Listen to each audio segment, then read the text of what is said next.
Oke, assalamualaikum warahmatullahi wabarakatuh. Selamat berjumpa lagi dengan saya sendiri, Syah. Nah, kali ini kita sudah kedatangan tamu bersama Pak Rahman ya, Abdul Rahman ya. Beliau merupakan dosen Fakultas Syariah Pontianak sekaligus juga advokat muda ya yang sudah melalang buana ya sampai kemana-mana ya. Jadi untuk di video kali ini kita akan membahas terkait dengan bagaimana sih dalam proses-proses hukum pidana ya, bagaimana dalam perjalanannya alur pelaksanaannya. Nah, sekarang Bang Rahman bagaimana kabar? Sehat ya? Alhamdulillah sehat Bang Anca.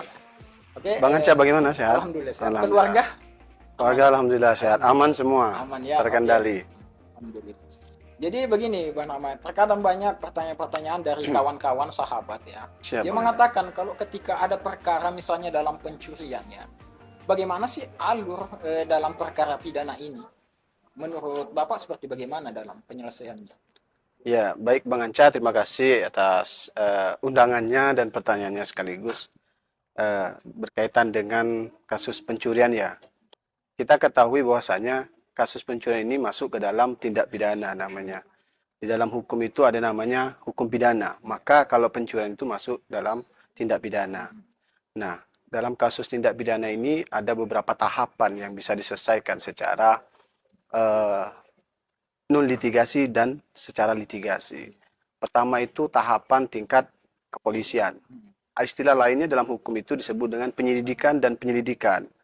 Nah, setelah ini selesai nanti, ketika sudah selesai dalam tahapan penyelidikan dan berkas-berkas sudah lengkap, maka seseorang itu ditetapkan menjadi tersangka.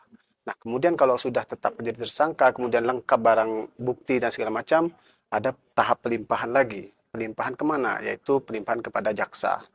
Nah, kemudian jaksa ini akan juga mengkonfirmasi lagi kepada aparat kepolisian.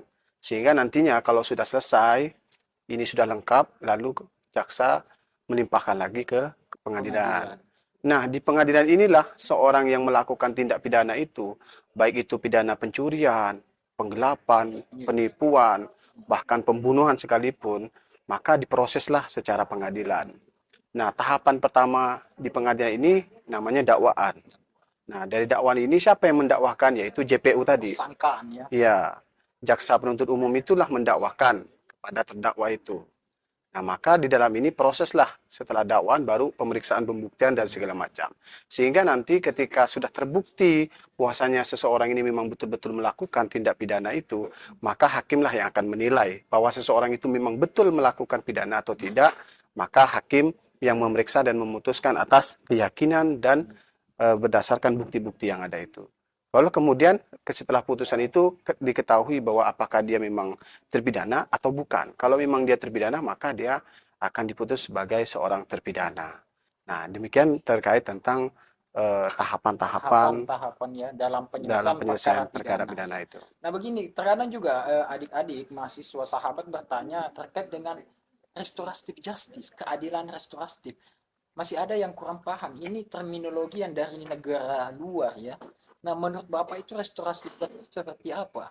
Ya, berbicara tentang restorasi justice ini kan sebenarnya secara umum ya. Iya. Restorasi justice ini kembali lagi kepada aparat-aparat yang mau menegakkan hukum ini.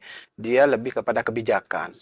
Memang sebetulnya kalau restorasi justice ini dalam perkara-perkara tertentu yang memang bisa diselesaikan secara kekeluargaan itu bisa diselesaikan. Namun ini lagi-lagi kembali kepada si aparatnya tadi. Apakah memang ini akan diberikan ranah atau wadah untuk melakukan mediasi atau tidak, itu kembali lagi ke aparatnya. Misalnya dalam kasus Ya, biasanya kasus-kasus apa ini? ya, Bung Rahman ini. ya, dalam hal ini yang pada umumnya itu yang sering terjadi adalah kasus misalnya tindak pidana ringan ya. Tindak pidana ringan ya. Atau biasanya yang nilai kerugiannya itu lebih kecil, 2.500.000 ke Ya, di bawah bawah bisa. 2.500.000 ya. Betul, 2.500.000 ke bawah. Iya.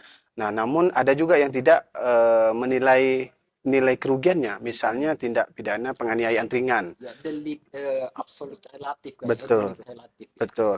Misalnya ada seseorang yang dipukul oleh orang lain, eh, menganiaya apa segala macam, tapi tidak sempat kepada tidak cedera gitu Cedera. kan. Nah, itu bisa juga damaikan, diberikan wadah untuk mediasi. Kemudian atau kasus pencurian, tapi pencurian itu nilainya yang kecil, sehingga bisa juga itu diberikan restoratif justice, sehingga seseorang itu bisa juga tidak ditahan atau juga bisa ditahan, tergantung bagaimana polisinya nanti ataupun aparat hukumnya ini. Demikian Bang Anca.